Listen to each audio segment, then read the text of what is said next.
So now I'm going to show you how to attach a piece of clay onto your clay.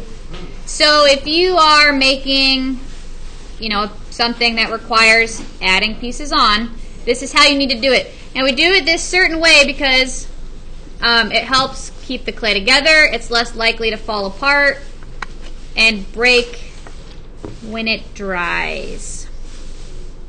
So we'll have some extra clay at the table. You'll be able to get pieces and mold them how you need to.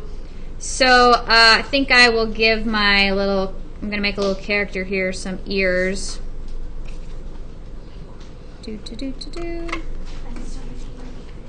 Alright, so I've made the ear the shape that I want it to be. I'm ready to attach it to the body. So what I'm going to do is take a scoring tool, which looks like this. It's really jaggedy on the edges.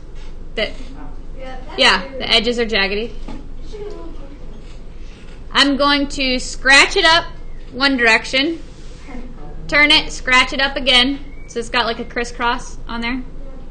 Then I'm going to do the same thing on my clay pot where I want to attach it. I like it.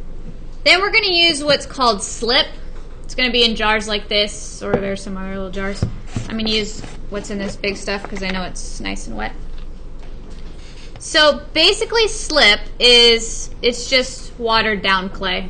It's just like muddy clay.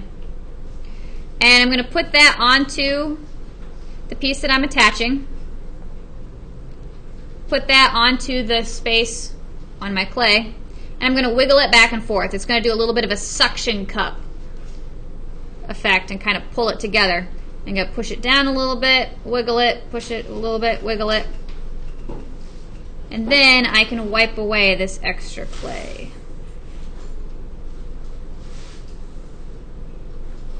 Okay. Then I usually go back and kind of pinch the edges down too, just so we know that this is on here really good. Like I said, if it's not on really good, it can get bumped or broken off easier. When you attach two pieces together, if they dry at different rates, so like this piece that I just added on, it's going to dry faster than this because there's less of it, right? Well, if all this dries before this starts to dry, it'll crack and break off.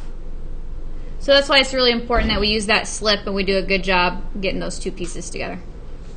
And then you also have the option to carve out of your clay.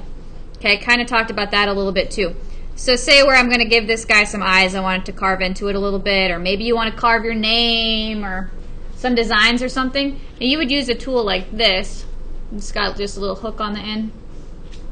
And I use it sideways, and I can just kind of pull out that clay.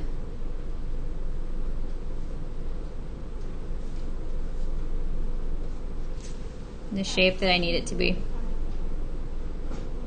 Okay, and then that way you can do additive method of sculpting, which is adding clay together, or subtractive method of sculpting, taking clay away in order to make your creature